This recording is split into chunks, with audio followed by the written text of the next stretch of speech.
अस्सलामुअलैकुम, आप देख रहे हैं प्रोग्राम खबर और तज्जिया। मैं सना नकवी, प्रोग्राम में मेरे साथ मौजूद हैं मुज़म्मिल सौरदी साहब। मुज़म्मिल साहब, बहुत शुक्रिया आपका। नाज़रीन, सबसे पहले बात ईरान और अमेरिका के हवाले से। देर पा जंग बंदी के लिए पाकिस्तान ने कोशिशें तेज़ कर दी हैं और यही वजह है कि फ़ील्ड मार्शल सैयद आसिम मुनीर साहब तेहरान के दौरे पर जाएंगे। ईरानी वज़ारत ख़ारजा ने इसको कन्फर्म किया है और दौरे का मकसद दो तरफ़ा ताउन को मजबूत बनाना है। मुज़म्मिल साहब, इसके बरक्स सूरत हाल हम ये देख रहे हैं कि ईरान के ऊपर इस टाइम सैंक्शंस हैं, मईशत के संगीन मसाइल हैं और ईरान ज़ाहिर है फ़िलहाल मुकम्मल हालत जंग में है। बट उसके बावजूद हम देखें तो उनकी तरफ से स्टेटमेंट्स का आना, वज़ारत दिफ़ा के तर्जुमान रज़ा तलाई का ये कहना कि पिछले एक साल में ईरान की जो डिफेंस प्रोडक्शन है उसको 2 गुना से ज़्यादा बढ़ा दिया गया है, इसीलिए हम डरते किसी से नहीं हैं। और अमेरिका भी दूसरी तरफ देखा जाए तो तैयार है, सख्त से सख्त हमला भी किया जा सकता है ईरान पर। क्या लगता है आपको सिचुएशन का? देखिए, पिछले 72 घंटे में अब्बास इराक़ची साहब ने फील्ड मार्शल आसिम मुनीर को 2 फ़ोन किए जी, जिसके बाद फील्ड मार्शल आसिम मुनीर ने अपना दौरा तेहरान जो है वो स्केड्यूल किया है। अब एक तो ये लगता है कि ये ईरानियन इनिशिएटिव है कि ईरानियंस के पास अब कोई बात है, कोई फार्मूला है जिस पे वो पाकिस्तान को बतौर सालस आगे लाना चाहते हैं और कोई बातचीत वो अमेरिका के साथ बजरिया पाकिस्तान करना चाहते हैं। और इट्स एन ईरानियन इनिशिएटिव जो नज़र आता है, क्योंकि अब्बास इराक़ची साहब के 2 फ़ोन आए, उसके बाद फील्ड मार्शल जा रही हैं। दूसरा, जो मुख्तलिफ हलकों से बात हुई, ज़राए से बात हुई, 3 मुमकिन एजेंडे हो सकते हैं फील्ड मार्शल के दौरा ईरान के। एक तो ये हो सकता है कि इस्लामाबाद अकॉर्ड जो हुआ था MOU, उसको बहाल कर दिया जाए और मुज़ाकरात दोबारा शुरू हो जाएं ईरान और अमेरिका के। तो ये एक बहुत बड़ा ब्रेक थ्रू होगा कि अगर दोनों इस्लामाबाद अकॉर्ड को दोबारा ज़िंदा कर दिया जाए और ईरान भी ये बात मान जाए और अमेरिका भी ये बात मान जाए और दोबारा मुज़ाकरात शुरू हो जाएं, तो उसके नतीजे में भी एक ब्रेक थ्रू हो सकता है जिसके लिए वो जाएं। और क्योंकि पूरी दुनिया इस बात पर कायल है कि जो रास्ता है वो इस्लामाबाद अकॉर्ड ही है जो एग्री हुआ है। तो क्या ईरानियन वापस MOU पर आने के लिए तैयार हैं? क्या वो कोई ऐसा सिग्नल दे रहे हैं कि हम दोबारा अमेरिका के साथ मुज़ाकरात करना चाहते हैं? दूसरा जो मसला है वो हूसियों का मसला है, जो पाकिस्तान के लिए ज़्यादा इम्पॉर्टेंट है। लेकिन ना जी, बाबुल मंदब भी बंद है जी। और पाकिस्तान, सऊदी अरब एक इंडिपेंडेंट डिफेंस पैक्ट में भी हैं, फिर एक मक्का डिफेंस पैक्ट भी है। तो हूसियों वाले इशू पर भी वो ईरानियन से बात करेंगे कि आप जंग को इतना वसी ना करें कि सबको इसमें इन्वॉल्व होना पड़े और हूसियों पे अपना असर और रसूख इस्तेमाल करें कि वो सऊदी अरब के साथ उनकी लड़ाई ना हो, तो क्या पाकिस्तान को इन्वॉल्व होना पड़ेगा। और उसके साथ साथ बाबुल मंदब को अगर वो बंद रखेंगे तो पाकिस्तान को और टर्की को इन्वॉल्व होना पड़ेगा। तो मेरे ख्याल में एक तो स्टेट ऑफ हुर्मस का इशू है, एक बाबुल मंदब का भी इशू है। लेकिन मुज़म्मिल साहब, ये तो वो पॉइंट्स हैं जो कि डायलॉग की टेबल के ऊपर ही हल हो सकते हैं और उसमें ईरानी सदर की मसूद पेज़ेश्कियान की स्टेटमेंट भी हमारे सामने है कि ईरान ने फिलहाल MOU के किसी एक शिक पर भी कॉम्प्रोमाइज़ नहीं किया और ना ही आने वाले टाइम में करेंगे। तो फिर ऐसे मामलात कैसे बेहतरी की तरफ जाएंगे? देखें, बाबुल मंदब का तो MOU से कोई ताल्लुक नहीं है ना। बाबुल मंदब का अमेरिका से क्या ताल्लुक है? हूतीज का, लेकिन तो देखें ना, हूसियों ने जो हूसीज का जो इशू, और ईरान की प्रॉक्सी है हूसीज, तो ईरान का असर और रसूख है हूसीज पे। तो वो तो ईरान से ही बात की जाएगी ना कि उनको समझाएं कि बाबुल मंदब आपने स्टेट ऑफ हुर्मस बंद किया हुआ है क्योंकि आप कहते हैं अमेरिका ने नेवल ब्लॉकेड किया हुआ है। तो वो बात तो वहां तक है, लेकिन जो बाबुल मंदब वाली बात है उसमें डायलॉग वाली क्या बात है? उसमें तो हूसी, ईरान ने उनको इशारा करना है कि बाबुल मंदब खोल दें, तो हूसी खोल देंगे। तो मेरे ख्याल में उसका एक प्रॉब्लम है। जंग बंदी तो लेबनान और गजा और फिर यमन और इस सब चीज़ों में ये तो ईरान की प्लेट में फिर सब कुछ आता है ना। फिर अमेरिका भी किसी ना किसी तरह से अपनी फ्लेक्सिबिलिटी शो करेगा। नहीं, देखें, वो ईरान अमेरिका जो एजेंडा है वो एक तरफ है, आप मिक्स कर रही हैं चीज़ें। एक एजेंडा है ईरान अमेरिका, एक एजेंडा ये सऊदी अरब, पाकिस्तान और ईरान भी तो है ना। कर रहे हैं। आप खुद कह रहे हैं कि ईरान की प्रॉक्सी है और ये हूतीज ईरान की वजह से सब कुछ कर रहे हैं, और तो कि ईरान नहीं मानता इतना जैसे नहीं, क्यों नहीं मानता? ईरान मानता है। ईरान हूसियों को असला देता है, पैसे देता है, ये हूसीस को ओन करता है। ये अभी खामनाई साहब की तदफीन पे हूसियों की सारी क़यादत वहाँ मौजूद थी। ये ऐसी कौन सी बात है? मेरा ज़ाती तौर पे ख्याल है कि एक हूसियों वाला इशू भी है। फिर जो नई इकनॉमिक सैंक्शंस आ रही हैं अमेरिका की जानिब से, दुनिया की जानिब से, उसके नतीजे में पाकिस्तान ईरान ट्रेड भी मुतासर होगी। आपको याद है हमने 6 ट्रेड रूट्स खोले थे ईरान के लिए जंग के दौरान, ताकि ईरान की मदद की जा सके, बॉर्डर ट्रेड्स खोली थी। लेकिन जो नई सैंक्शंस अगर इम्प्लीमेंट होती हैं तो फिर उसके नतीजे में पाक ईरान ट्रेड कहाँ पे जाएगी। तो मेरे ख्याल में ये बहुत वर्सटाइल एजेंडा है और उस पर ईरानियन गवर्नमेंट और IRGC से फील्ड मार्शल की तफसीली गुफ्तगू होगी।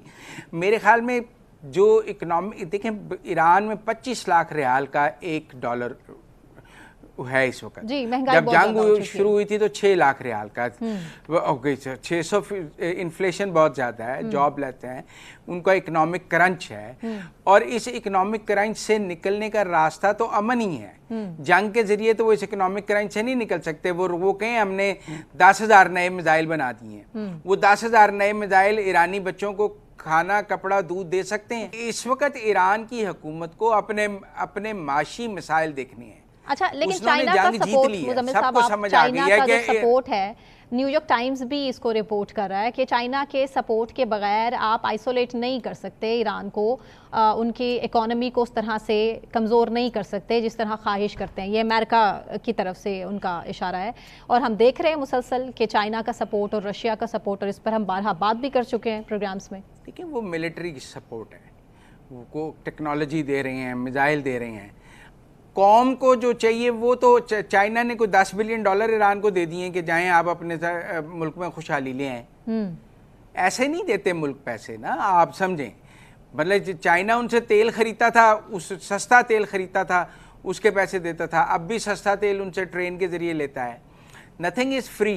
टेक्निकल बात यह है कि ये जो सैंक्शंस हैं ये उनको दुनिया से काट रही हैं और वहाँ इकोनॉमिक क्रंच दिन ब दिन ज़्यादा से ज़्यादा होता जा रहा है, जिसकी जो मसूद पज़ेश्कियान साहब की तकरीरों से भी वाज़े है और वो ये बात मान रहे हैं कि हमारे लिए हाँ। तो इसलिए मेरा ख्याल है कि फील्ड मार्शल का ये दौरा एक आखिरी कोशिश होगी कि किसी तरह अमेरिका और ईरान के दरमियान दोबारा मुज़ाकरात शुरू किए जाएं। आखिरी कोशिश, अच्छा ये बड़ी बात की आपने, क्योंकि सूरत हाल इसका मतलब है कि फिर खराबी की तरफ जा रही है। क्योंकि अक्टूबर में इजराइल में इलेक्शन है, नवंबर में अमेरिका में इलेक्शन है, अब ये सितंबर आने वाला है। तो अगर अब कुछ अगले 10-15 दिन में सेटल नहीं होता तो फिर तो इलेक्शन वेव शुरू हो जाएगी ना। तो मेरा जाती तौर पे ख्याल है कि इट्स अ लास्ट ट्राई कि चीज़ों को मैनेज किया जाए। देखें, अरबों को भी स्ट्रेट ऑफ हॉर्मज़ बंद होने से बहुत नुकसान हो रहा है जी। आप देखें कतर ने अपने बजट पे कट लगाया, पूरी दुनिया पर इसका इम्पैक्ट आ रहा है, इनफैक्ट कि अमेरिका के अपने अंदर भी। तो ईरान को CBMs करने चाहिए, कुछ वो अरबों के साथ CBMs करें, उनको समझाया जाए कि आप अरबों के साथ CBMs करें, आप अरबों का तेल जाने दें स्ट्रेट ऑफ हॉर्मज़ से। लेकिन ये देखने की बात है कि इस वक्त ईरानी क़यादत और बिलखसूस पासदारान इनकलाब जनरल वहीदी क्या सोच रहे हैं। उनसे जो फील्ड मार्शल की मुलाकात होगी मेरा ख्याल है वही डिसाइसिव होगी। ठीक है, मुज़म्मिल साहब, जमाते इस्लामी की भी बात कर लेते हैं, जिन्होंने 12 रबीउल अव्वल के बाद मुल्क गिर शटर डाउन हड़ताल का ऐलान कर दिया है। और जमाते इस्लामी के जो अमीर हैं हाफिज़ नईमुर रहमान, वो ये कहते हैं कि जो लोग क़ुव्वतों के साथ मिलकर रजीम चेंज में मुलव्विस रहे हैं उनको कौम से माफ़ी मांगनी चाहिए। बानी PTI के हवाले से भी उन्होंने कहा कि उनको रिलीफ मिलना चाहिए। कैसे देख रहे हैं स्टेटमेंट? देखिए, हाफिज़ नईमुर रहमान जमात इस्लामी की रिवाइवल की कोशिश कर रहे हैं। अच्छा, एक दौर में जमात इस्लामी का वोट बैंक एक मुनासिब वोट बैंक होता था, थर्ड फोर्स के तौर पे वो जिसके साथ इत्तेहाद में जाती थी वो पार्टी जीत जाती थी। हमने खुद देखा है जमात इस्लामी का हर हलके में 15-20 हज़ार का वोट बैंक मौजूद रहता था और इत्तेहादी सियासत में जमात इस्लामी जो है वो सीटें निकाल लेती थी। लेकिन वक्त के साथ साथ जमात इस्लामी का वोट बैंक डाइल्यूट हो गया और अब वो 15-20 हज़ार से 1500-2000 रह गए हैं हर हलके में, जो कि बिल्कुल ना होने के बराबर है। हाफिज़ नईमुर रहमान साहब एक नौजवान क़यादत के तौर पर जमात इस्लामी के अमीर आए हैं और वो जमात इस्लामी का एक नया वोट बैंक क्रिएट करने की कोशिश कर रहे हैं। उन्होंने कराची में जमात इस्लामी को रिवाइव ज़रूर किया जब बल्दियाती इलेक्शंस थे, लेकिन सबका ये मौक़िफ़ है कि वो उनको एक फ्री वे मिला क्योंकि MQM ने बाइकआउट किया हुआ था और मुकाबला था जमात इस्लामी और पीपल्स पार्टी के दरमियान। तो जो कराची आइट्स थे जो MQM को भी वोट डालते थे उन्होंने जमात इस्लामी को वोट डाला। जब MQM मार्केट मुकाबले पे आ जाएगी तो फिर जमात इस्लामी का वहाँ भी वोट बैंक कहते हैं कम हो जाएगा। इसी तरह जब MQM ने इलेक्शन लड़ा तो फिर जमात इस्लामी को कराची से सीटें नहीं मिली हैं। अब वो अपना वोट बैंक क्रिएट करने के लिए पब्लिक इश्यूज पर पॉलिटिक्स कर रहे हैं। हाँ। इससे पहले उन्होंने महंगाई की बात कर रहे हैं, कह रहे हैं कि पेट्रोलियम लेवी के मामले पर महंगाई के बाद वो आपकी और मेरी बात कर रहे हैं जी। लेकिन उनको कितना रिस्पांस मिलता है, क्या होता है, ये वक्त बताएगा। अभी उनके धरनों में कोई हजारों लाखों लोग नहीं बैठे हुए हैं। आप ये समझें, वो चंद 100 लोग जो उनके अपने डेडिकेटेड कारकुन हैं वही बैठे हुए हैं। ऐसा नहीं है कि उन्होंने लाहौर में धरना दिया है और 20,000 लोग वहाँ बैठे हुए हैं, कराची में धरना दिया है तो 25,000 लोग बैठे हुए हैं, पेशावर में 10,000 लोग बैठे, अभी नहीं, 100-200 के धरने हैं। वो कोशिश कर रहे हैं अपनी जमात को रिवाइव करने की, अभी वो रिवाइवल हमें नज़र नहीं आ रहा। ठीक है, मुज़म्मिल साहब ब्रेक लेते हैं, ब्रेक से वापस आने के बाद कंटिन्यू करेंगे, हमारे साथ रहिए। वेलकम बैक नाजरीन। इमरान खान के इलाज का मामला है और हुकूमत ने अदालती हुक्म के खिलाफ नज़रसानी अपील में फैसले को कानूनी इख्तियार से तजावुज़ करार दे दिया है। और दूसरी तरफ अता तारर साहब ने भी कहा है, वफाकी वज़ीर इत्तलात ने, कि इमरान खान इलाज के मामले में बानी PTI की बहन ने और उनकी पार्टी ने अदालती अहकामात की खिलाफ वर्जी की है। अब सुप्रीम कोर्ट किसको कैसे फैसिलिटेट करेगी, किसकी दरख्वास्त पे कैसे रिएक्ट किया जाएगा, इसी पर बात करेंगे। मुज़म्मिल साहब हमारे साथ मौजूद है, जबकि हमें सीनियर एनालिस्ट हैं अतर काज़मी साहब, उन्होंने भी ज्वाइन किया है। अतर, बहुत शुक्रिया आपके वक्त के हवाले से। मुज़म्मिल साहब, ओवर टू यू। अतर, क्या सोच रही है तहरीक इंसाफ? अब ये सब कुछ जो हुआ है उसके बाद तहरीक इंसाफ के अंदर क्या सोच है? देखिए, इस वक्त तो ये एक वाज़े तौर पे नजर आ रहा है कि अदालत ने एक फैसला दिया जो बहुत सारे लोगों के लिए सरप्राइजिंग था और शायद तहरीक इंसाफ के अंदर भी कुछ लोगों के लिए ये सरप्राइजिंग होगा। हुकूमत भी लगता है कि ऑफ गार्ड थी, उनको इतना नहीं था कि इस किस्म का फैसला आ जाएगा। तो अभी मेरे ख्याल में चीजों को असेस करने की कोशिश की जा रही है, दोनों जानिब से सोचा जा रहा है कि क्या किया जाए क्या ना किया जाए। तो तौहीन अदालत की जो एप्लीकेशन आई है तहरीक इंसाफ की तरफ से, खान साहब की हमशीरा की जानिब से, उसमें मोहसिन नकवी साहब को फरीक नहीं बनाया गया। दूसरी जानिब हुकूमत ये कह रही है कि मामला ऐसा नहीं है, इसको बेहतर तरीके से हल किया जा सकता था, अदालत ने जो किया है वो जुडिशल ओवर रीच है एक तरह से। तो मुझे ये लगता है कि दोनों तरफ से सोचा जा रहा है कि इसके ऊपर आगे चीजों को कैसे बढ़ाया जाए। लेकिन एक चीज इसमें बिल्कुल वाज़ेह है कि मोअज़्ज़िज़ अदालत का जो फैसला था वो बीच में कहीं ना कहीं इग्नोर हुआ है, उसके ऊपर मनोवन अमल नहीं हुआ। अब ये जो दोनों दरखास्तें आई हैं, तौहीन अदालत की दरखास्त और साथ साथ नजरसानी की दरखास्त, ये जब दोनों सुनी जाएंगी तो फिर आपको ये असेस कर सकेंगे कि मामला आगे किस तरफ जा रहा है और किस जो फरीक है उसको रिलीफ मिलेगा। अतर, कहने वाले तो कह रहे हैं कि इमरान खान को जेल से निकाल के हॉस्पिटल जल्द मुंतकिल किए जाने की खबरें मिल रही हैं और बहुत से लोग इसकी तरफ इशारा भी कर रहे हैं। इसमें कितनी सदाकत है? देखिए, इस तरह की खबरें तो आ रही हैं। इशू ये है कि अभी तो सिर्फ इमरान खान साहब को जेल से अस्पताल शिफ्ट करने की खबर आई, जो शायद हुकूमत के लिए काबिल कबूल नहीं थी, क्योंकि अगर आप गुज़िश्ता 3-4 सालों के दौरान देख लें, तमाम तर दावों के बावजूद जो है हुकूमत उस तरह डिलीवर नहीं कर सकी। आज आप कोई गैर मुल्की ब्रॉडकास्टर्स हो, इवन के मकबूजा कश्मीर से मीर वाइज उमर फारूक साहब ने भी इसका जिक्र किया अपनी एक ट्वीट के अंदर कि अदालत का एक फैसला है तो उसको माना जाए। तो हुकूमत ये फैसला क्यों नहीं मान रही? अगर आप देखें तो एक मरीज को अस्पताल शिफ्ट करना, शिफ्ट कर दिया जाए, ऐसी कौन सी बात है। लेकिन हुकूमत को यह लगता है कि हमें सियासी तौर पे इससे काफी ज्यादा नुकसान होगा। और उसकी वजह क्या है? उसकी वजह यह है कि क्या ये डिलीवर कर सके उस तरह। अगर यहाँ पे बहुत सारी और चीजें हो रही होती तो फिर शायद हुकूमत के लिए ये इतना बड़ा चैलेंज ना होता। मैं एक छोटी सी आपको मिसाल दूंगा। सुबह 5-6 बजे से बिजली गई हुई है और अभी शाम के करीब कहीं बिजली आई है, बार बार जा रही है। ये मैं उस इलाके की बात कर रहा हूँ F6 की, जिसमें 100% रिकवरी है। और जो इधर एक SDO है बेचारा, वो भी बड़ी मेहनत करता है। लेकिन वो जो वजीर है जिसने इस हुकूमत को इस हालत में पहुंचा दिया, और ये मुजम्मिल साहब खुद कहते हैं कि बिजली का बिल इस हुकूमत का सबसे बड़ा ऑपोजिशन लीडर है इस हुकूमत का, उस वजीर को हुकूमत जो है अवैस लगारी को सिविल तमगे दे रही है। तो इन हालात के अंदर इमरान खान को अस्पताल लाना यकीनन हुकूमत के लिए चैलेंज है। मुश्किल सवाल रख दिया आपने मुजम्मिल साहब के सामने। मुजम्मिल साहब कमेंट करेंगे इस पे जी। अच्छा, नहीं अतर कादमी साहब, वो बात आपकी ठीक है, लेकिन अस्पताल में बुनियादी तौर पे मरीज़ को दाखिल किया जाता है, सेहतमंद को अस्पताल दाखिल नहीं किया जाता। अब अगर डॉक्टर्स ने उन्हें फिट करार दे दिया है और उनको कोई बीमारी नहीं है, तो ये ज़िद तो नहीं है कि आप सेहतमंद आदमी को भी अस्पताल ही दाखिल कर दें। ये मुझे PTI की लॉजिक, डॉक्टर उस्मा खुद कह रही हैं, वो मेरे भाई का 120/80 है, पल्स बिल्कुल ठीक है, ब्लड प्रेशर ठीक है, आंख रिकवर कर गई है, तो अब ये मुझे नहीं समझ आई कि जब वो मुकम्मल फिट हैं और उनकी बहन डॉक्टर भी कहती है वो मुकम्मल फिट हैं प्रेस कॉन्फ्रेंस में, तो फिर अस्पताल कोई 5 स्टार होटल है कि आप वहाँ पे जाके कमरा लेके रह लें? तो मरीजों की जगह है। देखिए इसमें दो चीजें मुझे नहीं समझ आई कि वो ये अब क्या है कि जी। हाँ जी जी जी जी मैं जिस तरह अर्ज कर रहा था कि इसमें दो चीजें, पहली चीज तो ये है कि अदालत का एक फैसला है कि आपने उनको 2 दिन के अंदर शिफा इंटरनेशनल अस्पताल अदालत देखिए ना, अदालत का एक अगर बीमार हैं, अगर अदालत ये फैसला नहीं दे सकती कि किसी बंदे को जबरदस्ती अस्पताल दाखिल कर, वो बीमार नहीं भी है तो अस्पताल दाखिल कर दो। अदालत ने कहा है वो नहीं बीमार है फिर भी अस्पताल दाखिल कर दो। टेस्ट तो होने थे ना, मेडिकल बोर्ड तो बनना था ना, इलाज तो होना था, उसके बाद बोर्ड बनना था। मुजम्मिल साहब, क्या अदालत ने ये लिखा है कि उनको 2 दिन में लेके जाएं वहां से गंडा गोला और आइसक्रीम खिला के लाएं शिफा से? भाई जो सुप्रीम कोर्ट के सामने जो मेडिकल रिपोर्ट आई है, जो मेडिकल रिपोर्ट, अब ये बताएं, चलें अब ये तो जो अब नया मेडिकल बोर्ड है उसमें वो फिट आ गए हैं। किसी वक्त आदमी बीमार होता है, किसी वक्त उसकी बीमारी खत्म हो जाती है।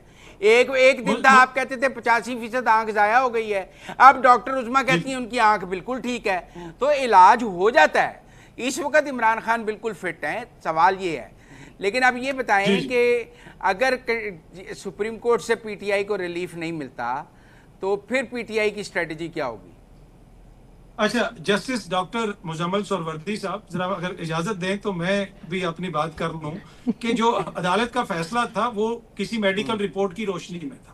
दूसरी बात ये है कि ये कौन सा मेडिकल बोर्ड है? ऐसा तो न्यू खान की जो बस पे वो हकीम चढ़ता है ना, गोली बेच रहा होता है, इतने दावे तो वो नहीं करता कि 24 घंटे में बंदा ठीक हो जाएगा। ये कैसे जो है मेडिकल बोर्ड बना के 4 घंटों में 75 साल का बंदा उन्होंने फिट करके भेज दिया। देखिए ना, ये अकल नहीं मानती ना। टॉर्चर की बात की है, ज़हनी दबाव की बात की है और आंख पर पट्टी की बात की है डॉक्टर उस्मान। अतर काज़मी साहब जी जी जस्टिस डॉक्टर मुजम्मिल सोहरावर्दी साहब, वो मसला ये है कि डॉक्टर एक दफा डॉक्टर उस्मान ने कहा है वो फिट है। जी वो एक दफा ब्लड प्रेशर लेने से वैसे तो उनका जेल में दिन में 3 दफा लिया जाता है। नहीं पर जेल में तो उनका दिन में 3 दफा ब्लड प्रेशर चेक होता है। आप वो जिद पे आ जाएं तो वो तो कोई उसका इलाज नहीं है। अच्छा, डॉक्टर फैसल को क्यों नहीं पिम्स हॉस्पिटल ले जाया गया, ये भी नहीं सुलझ रही। वो जो मैं अपने 2 रीजन दे रहा था ना, तो अगर जस्टिस डॉक्टर मुजम्मिल साहब मुझे इजाजत दें तो मैं आगे अपनी बात कर सकूं। मैं यही अर्ज कर रहा था कि भाई अगर वो इतने फिट है तो डॉक्टर फैसल को भी पिम्स भेज देते, उनको क्यों शिफा भेजा गया? देखिए ना, आपको हुकूमत की जानिब से कहीं ना कहीं ये लगता है कि वो उनको उधर नहीं ले जाना चाहते थे। पहले उधर बुला लिया गया, फिर एक कॉन्वॉय उधर भेज दिया, दूसरा उधर भेज दिया, तो अदालत के फैसले के ऊपर अमल दरामद नहीं हुआ। अब ये जो सारे मामलात हैं ये मोजिज अदालत के सामने जाएंगे और फिर अदालत वहां पे फैसला करेगी कि किसका वर्जन ठीक है और किसका वर्जन ठीक नहीं है। 27 सितंबर की कॉल की क्या पोजीशन है? अभी वो कॉल स्टैंड करती है। आज भी जो सोहेल अफरीदी साहब हैं वो स्ट्रीट मूवमेंट में निकले में, गुज़िश्ता रोज भी आपने देखा हंगू में जो स्ट्रीट मूवमेंट उन्होंने चलाई उसकी वो मुकम्मल तैयारी कर रहे हैं। आज वो बुनेर जा रहे हैं। तो मेरे ख्याल में तहरीक इंसाफ तो उसके ऊपर अभी तक बिल्कुल कायम है और फिर मौलाना से राब्ता होना, पीपल्स पार्टी से राब्ता होना और दीगर सियासी जमातों से राब्ता होना। तो फिलहाल तो वो एहतजाज की कॉल अपनी जगह पे मौजूद है। उससे पहले अगर कोई बेहतरी आ जाती है सिचुएशन में, तो अगर इमरान खान की तरफ से आ जाता है कि आप कॉल फिलहाल ऑफ कर दें तो वो एक अलग चीज है। लेकिन इस वक्त तक, आज की तारीख तक, जिस वक्त मैं आपसे बात कर रहा हूँ, आज भी तहरीक इंसाफ जो है 27 तारीख की मुकम्मल तैयारी कर रही है। ठीक, देखें जो 2 मुलाकातें हुई हैं इमरान खान साहब की, एक नौरीन न्याजी से हुई है, एक डॉक्टर उज़मा से हुई है। कुछ जो खबरें उसमें से आई हैं उनमें खान साहब ने जुनेद अकबर पर बड़ी नाराज़गी का इजहार किया है कि जी वो पहले तो कहते थे कि गंडापुर मुझे एहतजाज नहीं करने देता, गंडापुर मुझे, वरना मैं इतना ज़बरदस्त एहतजाज कर लूँ। तो उन्होंने कहा अब सोहेल अफरीदी और जुनेद अकबर 1 साल से बैठे हैं, ये कौन सा एहतजाज इन्होंने कर लिया है? जो गंडापुर ने इनको रोका हुआ था वो गंडापुर बेहतर था। ये क्या खबरें हैं? देखिए, मेरे ख्याल में मुझे तो ऐसा लगा कि नौरीन नियाजी साहिबा की नहीं, उज़ैफा रहमान साहब की मुलाकात हुई है, क्योंकि खबरें तो सारी उज़ैफा रहमान साहब दे रहे हैं हर चैनल पे बैठ के कि जनाब ये हो गया वो हो गया। उनकी बहन की मुलाकात हुई है। उसमें कुछ चीजें जो है वो कुछ लोगों ने रिपोर्ट की हैं, और मैं आपको इतना बड़ी जिम्मेदारी से बता सकता हूँ 75% जो चीजें लोग व्लॉग बना के और टीवी पे बैठ के कह रहे हैं ना कि मुलाकात में ये बातें हुई हैं, वो उनका हकीकत से कोई ताल्लुक नहीं। 75% इतना मैं आपको बता सकता हूँ। थोड़े को आप ज्यादा जाने, बाकी ये मसला। लेकिन असर बैकडोर राब्तों की भी बात काफी की जा रही है। बैरिस्टर सैफ की भी कहा जा रहा है कि अडयाला जेल में मुलाकात कराई गई है बानी पीटीआई से, इसमें कितनी सदाकत है? देखिए, ये पीटीआई के जराये तो इसको कंफर्म नहीं करते, लेकिन कुछ ना कुछ कहीं ना कहीं राब्ता जरूर है। ये अगर कोई कहे कि सूरत-ए-हाल नहीं बदली, यकीनन कहीं ना कहीं सूरत-ए-हाल बदली है। जो तौहीन अदालत की एप्लीकेशन है उसके अंदर भी मोहसिन नकवी साहब का जिक्र नहीं है, और ये भी आपके लिए खबर ही होगी कि पीटीआई के अंदर के जराये कहते हैं कि मोहसिन नकवी साहब पॉजिटिव किरदार अदा कर रहे हैं। तो मुझे ये लगता है कि कहीं ना कहीं राब्ता है और कुछ ना कुछ बैकग्राउंड में चल रहा है। ठीक है, ठीक है, बहुत शुक्रिया अतर। मुज़म्मिल साहब ब्रेक लेते हैं, ब्रेक से वापस आने के बाद कंटिन्यू करेंगे, हमारे साथ रहें।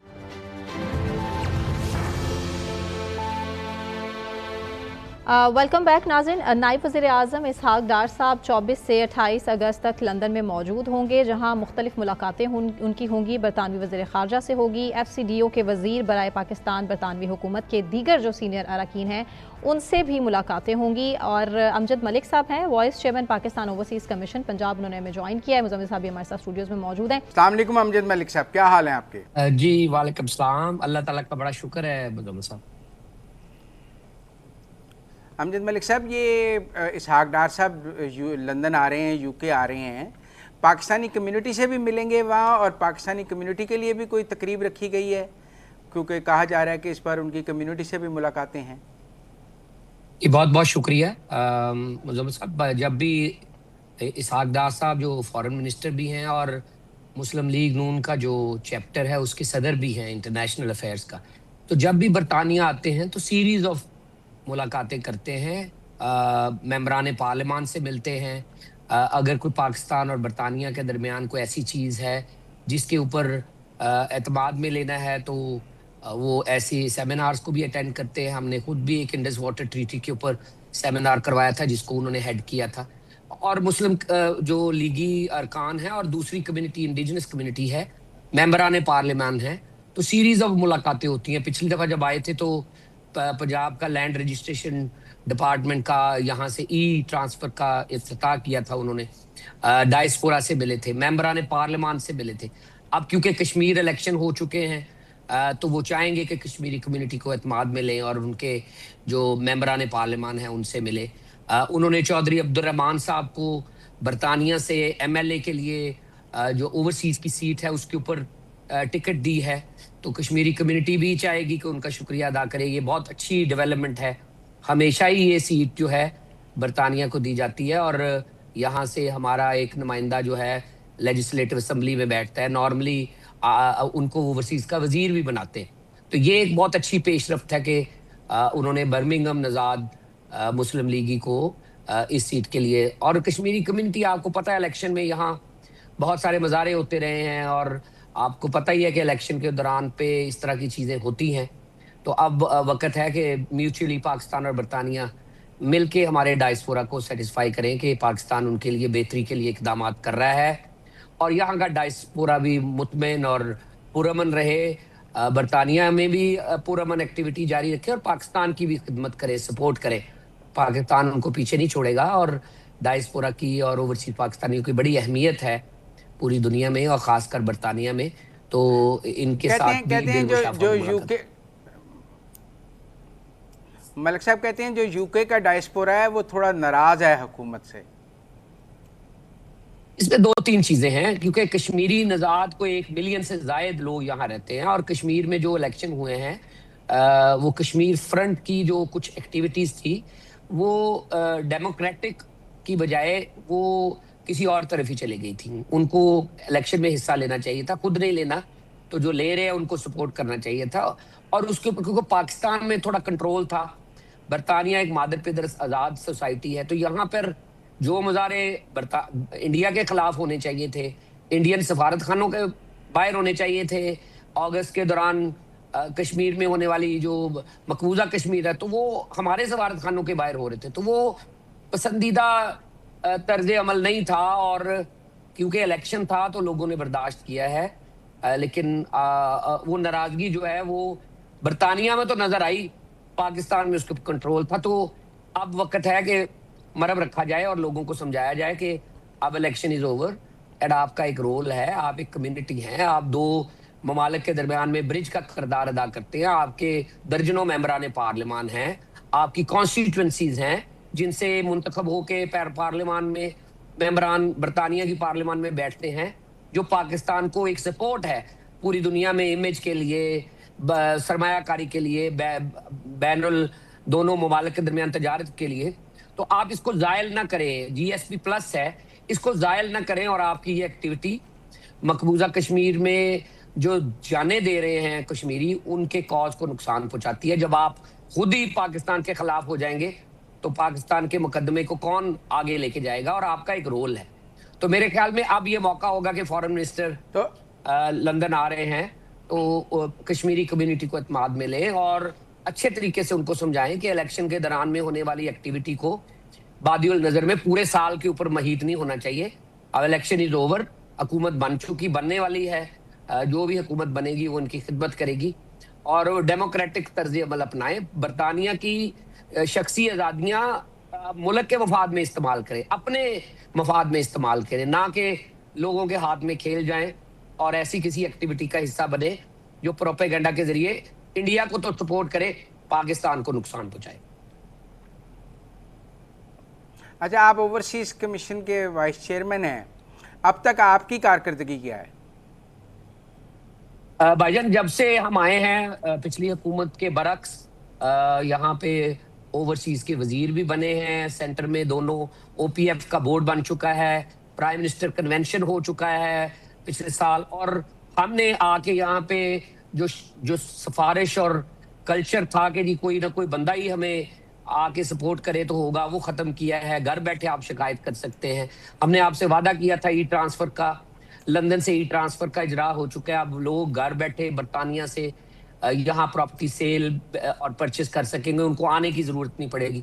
इसी तरह मैडम चीफ जस्टिस आलिया नीलम और मैडम चेयरपर्सन मरियम नवाज शरीफ साहबा जो चीफ मिनिस्टर पंजाब हैं, उन्होंने 37 जगहों पे खुली अदालतें लगा दी हैं हमारी ओवरसीज की। अब 6 महीने में केसों का फैसला हो सकेगा।